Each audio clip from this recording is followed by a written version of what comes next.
I don't know how they taught you to sweep a trailer, but let me show you how it's done. Yeah, 10%! YouTube, how you doing? It's Greg Rolls On. Hope everybody's doing good. Hope you had a good set of holidays. Hope everybody was safe. Hope everybody had a good time, and that nobody had to deal too much with this Omicron or the weather that's beating us up finally. So 2021 is in the rear view, and I have my 2021 preliminary numbers.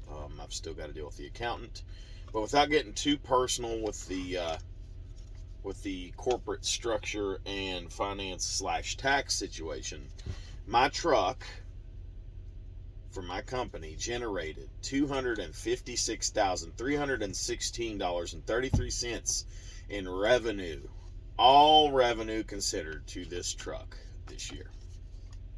2021. We're on to a new one.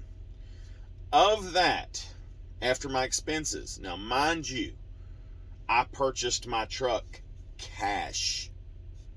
We actually had an instant print title in hand after I paid the property taxes required. Something else you guys are going to remember: when you buy your truck and pay for that last portion of the note to own your truck at the conclusion of your lease, I don't know what your state requires, but in the state of West Virginia, the Mountaineer state, I had to pay property tax not only on the balloon payment, but as the truck is considered a lease purchase, at the end of the lease, that's a balloon payment. Those aren't the terms that are used whenever I was dealing with SFI. But as far as the state of West Virginia is concerned, that was the entitled sell price of the truck. State tax is 6%.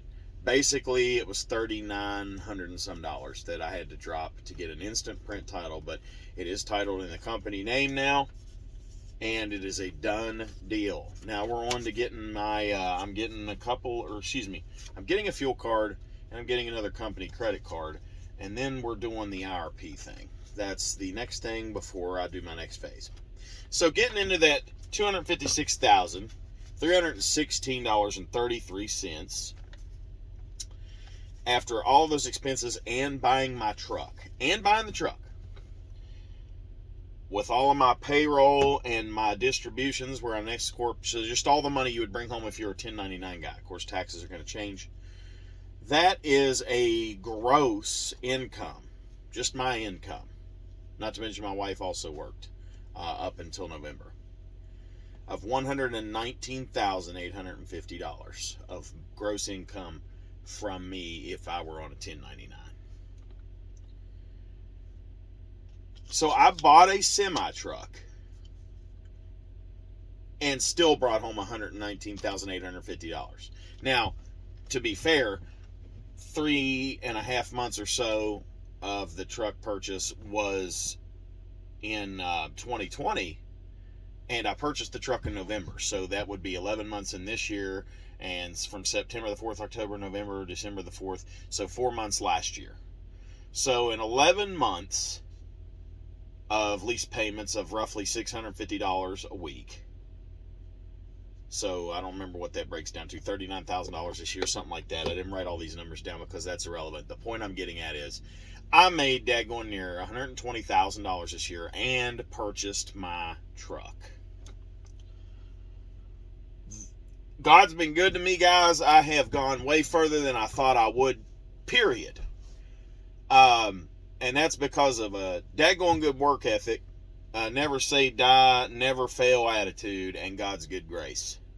I had good tutors. A lot of guys pitched in, and I've made some friends along the way. I've got some friends of mine from other jobs that I've had who I've pointed in this direction, and they're exceeding the same way. We work together. There's been, my buddy Tuff has learned some of his own stuff that he has taught me. And I brought him in 3 to 4, I don't remember, between 3 and 5 months after I was here is when he came over. He guinea pigged me. I showed him my numbers and what I was doing and how I was getting better. And then he came over. I watched Thor and Thunder Trucking.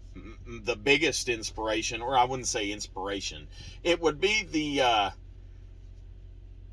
guy that has the most confidence because of his experiences that I saw in the path that I wanted to take. James DeJong at Big Ring CEO.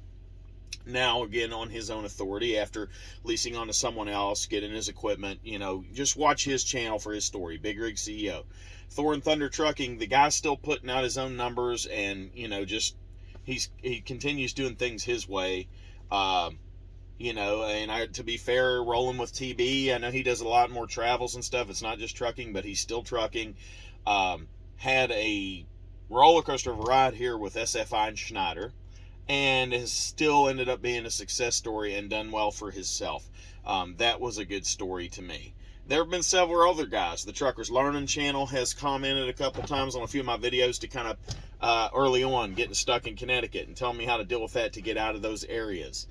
There's been several guys that have just, little things out there. There's a lot of help out here for everybody. But this is a success story that makes me happy that I could probably potentially motivate you to be able to do the same thing.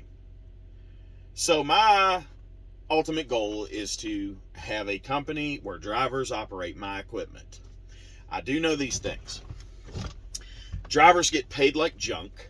Drivers are treated like cattle to the slaughter. Drivers do not get any quality of home life, and they're expected to just be at somebody's beck and call. If you're going to have to work on call or constant crazy hours like a doctor, why are you not paid that way? Because you didn't go to 7 years of school and do a residency?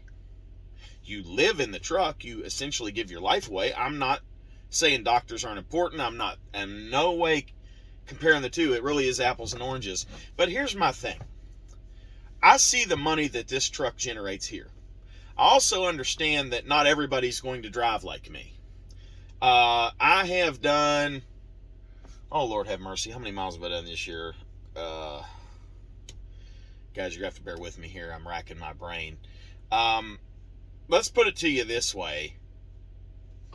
If I've done an average 2,800, let's just say it's somewhere between 130 and 140,000 miles in a calendar year. I might be overshooting that, but you know what? I'm going to do the math and see how retarded I am right now. And I'm sorry if that word offends you, but it is a word and it does apply for what I meant it for.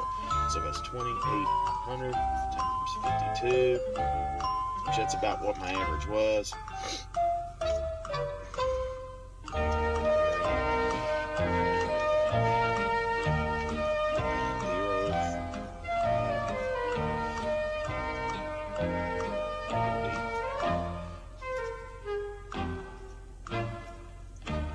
That's 145,600 miles average. I should have been able to do that in my head. I just had a 14-hour day in a blizzard in Minnesota and Wisconsin today. It's not a blizzard, but bad enough. Still did 573 miles in the snow. So, having said that, not everybody's going to drive like that. You might want to figure, 80 to 100,000, 110,000 for an over-the-road driver that wants to make money, it's motivated. And I've debated in my head, do you pay them a percentage? If so, how do you start them off based on experience? Is that a 25%, 26, 27? How high would you cap that guy? I've even heard of some guys doing a 50-50 deal. And now hold on, that might make some of your guys' heads ding. But if I hire a driver and it's 50%, we share the profit 50%, but we also share the fuel cost, maintenance cost 50%. I've heard of a few things like this that guys have tried in the past. Guy like me owns the truck, 1099's you, we do 50-50. That's going to give you the incentive to watch your fuel and keep better maintenance on the truck so we don't have a major breakdown. I'm going to get less money, each settlement, but that's also going to keep my truck from breaking down, and it's a steady stream of income.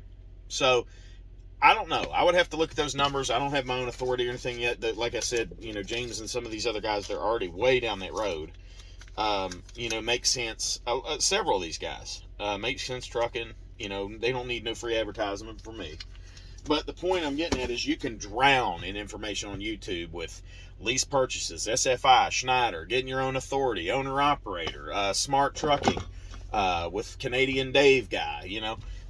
You can drown in these videos, but here's a success story. A lease purchase that they'll scream run away, and you're just a glorified company driver if you do that. I own my truck, so guess what, guys? I am an owner-operator now. If I didn't meet your criteria before, now I do.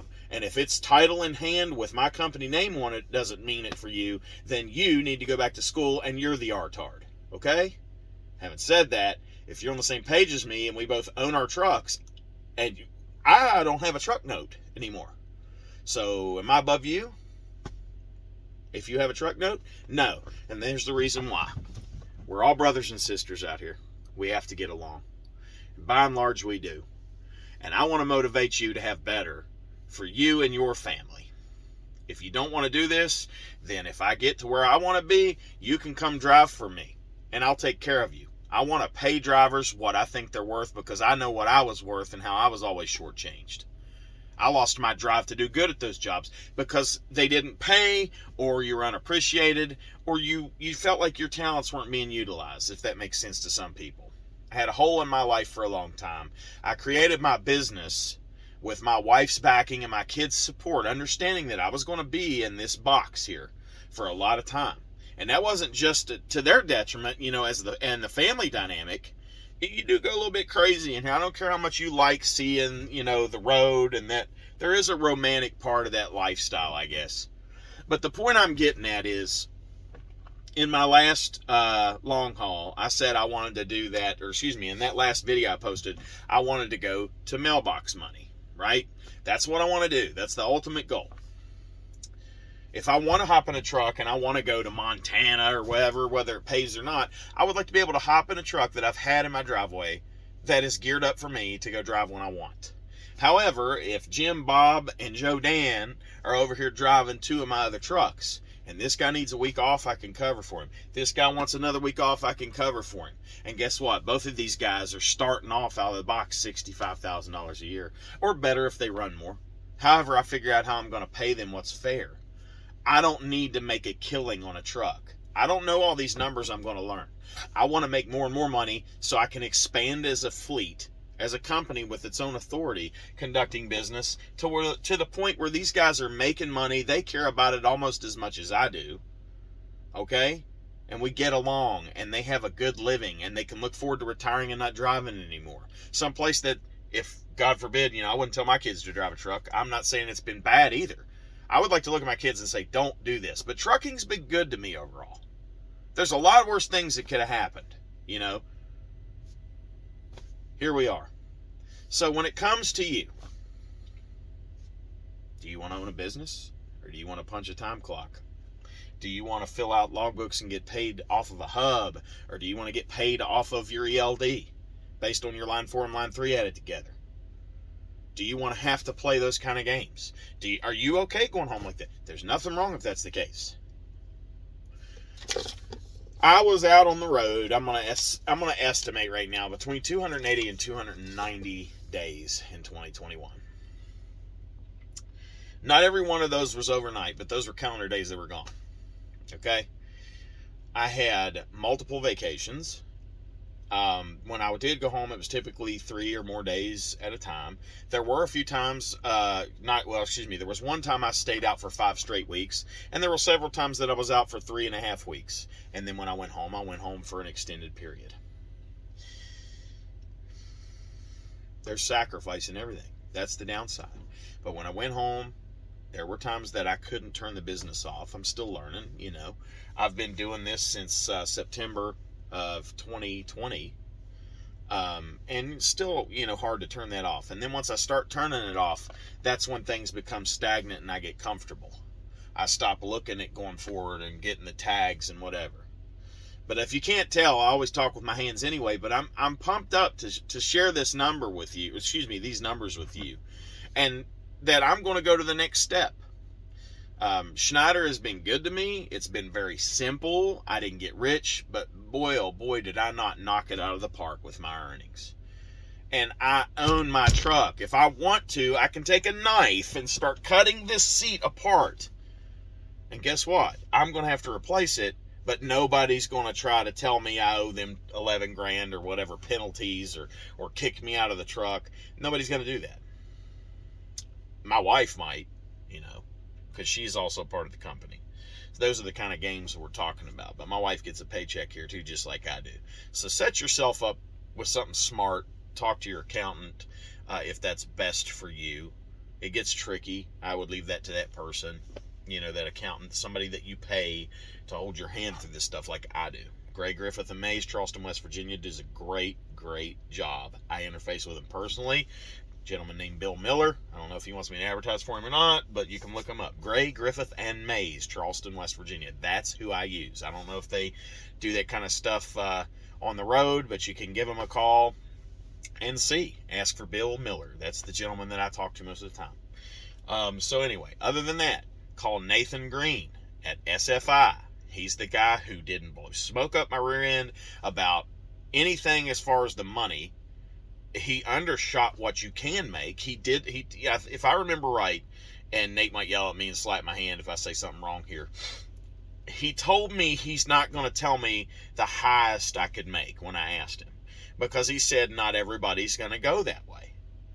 He said, I can't tell you that. Then you go out there and you run 2,000 miles a week and you think you're going to make that. We can't do that. I don't want to do that, because then you're going to get here and say, I said, and blah, blah, blah, and then it's just a bad experience for everyone. I mean, he's a business. He works as a business, but he was straight with me. So I don't care if we were discussing the weather. We got along fine. He seems like a busy guy, but he's still... Let's put it to you this way. He informed me enough that I didn't have to call him every couple weeks and ask a question. I did my own homework for months, watching James and guys, and Wayman, Thor. And that's the thing about these guys doing Schneider. TB did it earlier. And James had been here for a long time, and Thor was here for a while, and then he left. So these were guys who had done this more recently. You can go back and watch guys that did this SFI and Schneider thing 4 or 5 years ago or whatever it was. Who knows what the IC board would have been back then. It was probably the IC Lincoln or Nixon administration version. Who knows? I don't know. But those guys were more recent. Well, now I'm more recent. And I can tell you now that the rates are still crazy. They're probably going to go down here and there, because there's a lot of third-party freight on our boards now with the air board. And so far this week, the first week back in January, first full week back in January here, I'm averaging $3.22 a mile to my truck so far this week. I've never done that here. I've had several weeks where it was in the 250s. I'm hitting home runs without running hard right now, just because the rates are great. And our fuel discount, we just lost a good part of it, but I fuel on mud flap half the time anymore if I'm in the Midwest. Like, I don't have a fuel card of my own. That's what me and my wife are working on, but we're looking at all this stuff and expanding and doing some research. And thank God I got my wife on my side as much as she is, because she spent 3 hours on the phone doing insurance research. She's an insurance person by trade. I can ask James these questions. I can ask, I don't remember what the other guy's name was. I talk to James more than anybody. But anyway, these guys could answer all kinds of questions about insurance and what they've got to do. She got a couple insurance quotes for after, and of course these are very loose, but after you get your own authority and how much that insurance costs. And by the way, it is not cheap. It is between a third and half of your fuel bill in the year, depending on how hard you run. A half of your fuel bill is if you don't run. A third of it is if you do. So, anyway, there's a lot coming down the pike for me. But if you want to make $100,000, $120,000, and understand you got to withhold your own taxes, or have an accountant tell you how much to pay every quarter, or you do an S corp, or now you got W-2s, and you got the business taxes at the beginning of the next year for the previous year, and then you got to have your distribution taxes that you pay quarterly in addition.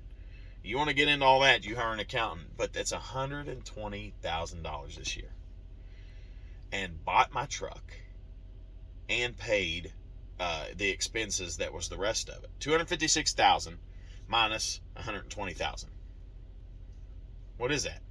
That's $130,000 roughly of expenses. and buying the truck. So you can just guess on a normal scale, you're going to keep 50%. I ain't pulled no punches about that. You're going to keep 50%, guys. 50% of what that truck makes, unless you have some kind of major breakdown, which could be neglect of maintenance. It could be poor craftsmanship on a mechanic's side, or if you don't know what you're doing and working on your own truck, something you could do that's stupid would cost you money. Tow bills, that kind of thing. One box explosion. You're just something coming apart in the top end, and it's not even if you have to do those kind of repairs. Downtime kills. You smack a deer and you got to get your hood replaced. That's why I put a $2,000 bull bar on the front of my truck. Matter of fact, I'm going to take you guys out here, and it's cold, and I don't have my jacket on, but I'm going to do this real quick. I don't care if you saw my truck number at this point. Look at that. Do you see that?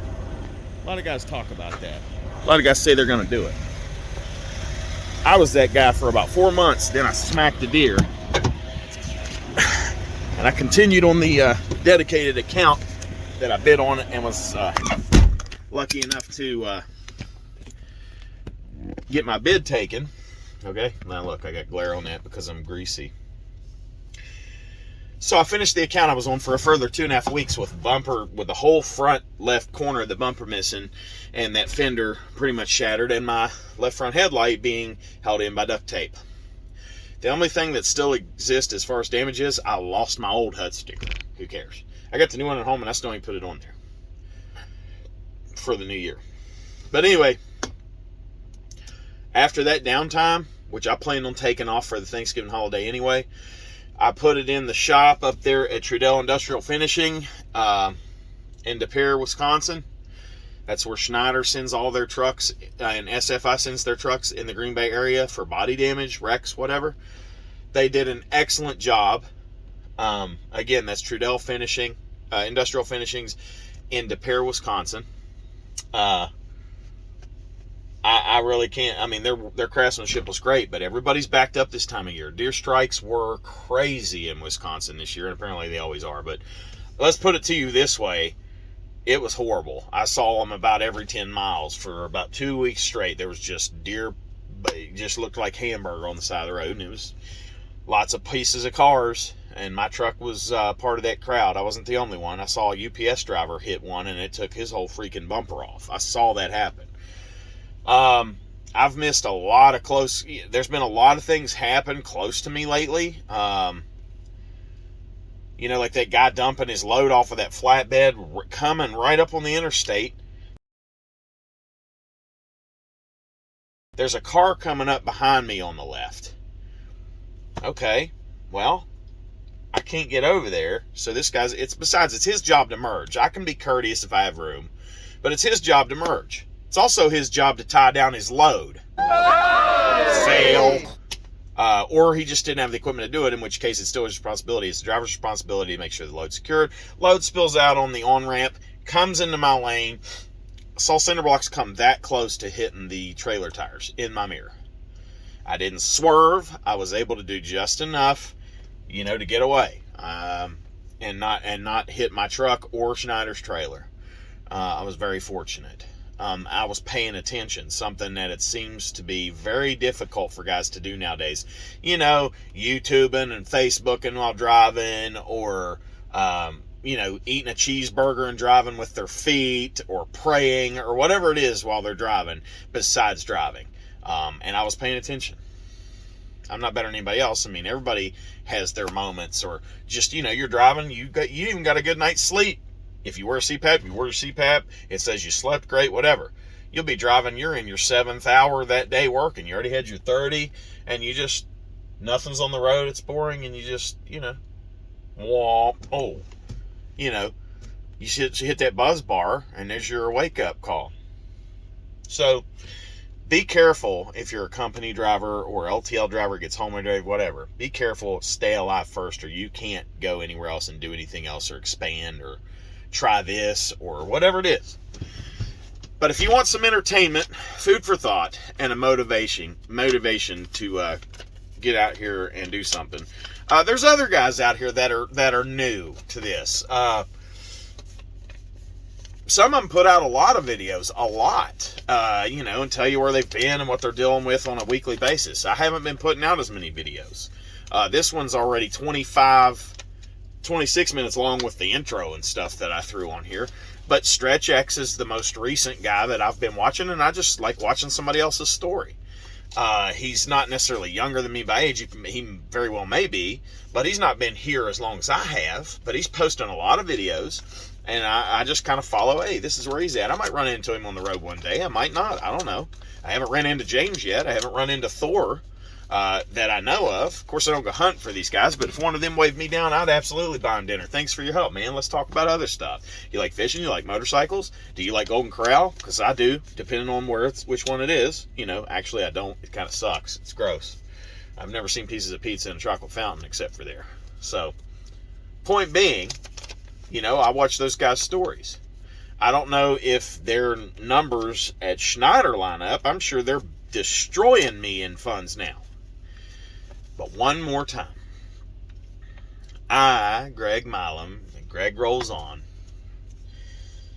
in 2021, my business generated $256,316.33. I said 5, but of which 119,850, roughly. It's right. It's between 119,800 and 120,000. I took home after buying my truck for a buyout cost of $32,900 after paying 11 months of that lease of $650 a week. You add those two numbers together. An over $55,000 fuel bill, putting on new steer tires. There's been several other repairs. All the PMs this year I paid out of pocket, not even out of my MMA. MMA went towards this truck, but it's still money they kept on my settlements. The point being, guys, I'm not the only guy that drives hard like me. My buddy Tuff does. My buddy Coop from Island Lake, Illinois, he's talking about coming out here and doing this eventually. Once he gets a couple of things in his life sorted out. He's got him a good girl that'll back him up like my wife does me. Hopefully that'll work out for him. We can get him out here making money too. These are oil field boys I worked with, and we all got the smoke and mirrors, from Schlumberger. So yes, I'm publicly saying Schlumberger screwed us over with that P&LS thing. Look it up. Product and Logistics Services, Schlumberger. They sold their frack and all that. Anybody that knows anything about the oil field, you know what I'm talking about with all that. It's just.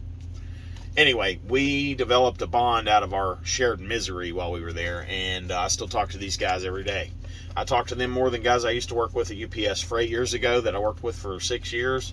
Same thing with XPO Logistics. I don't talk to any of those guys near as much as I talk to these guys that I worked for 1 year at Schlumberger in Williston, North Dakota, and places. Tougher drives as hard as I do. Coop drives as hard as I do. These guys are going to make money, and you can too. You don't have to run as hard as we do, and you can still make a very good living, and you can still buy your truck. You just need to know your plan. My situation was run super hard, do great maintenance. I got the shortest lease with the most warranty and the lowest possible weekly payment. And these are those numbers. God bless, guys. Make your own decision. Be informed. Study. Watch me. Watch other guys. Listen to their stories. There's only one way you're going to know if it's for you. To make the decision and decide to do it. Stay safe out on these garbage roads. East Coast, Midwest, the plains. Upright in between the lines, guys. Holidays are over. Let's get back to work. Well,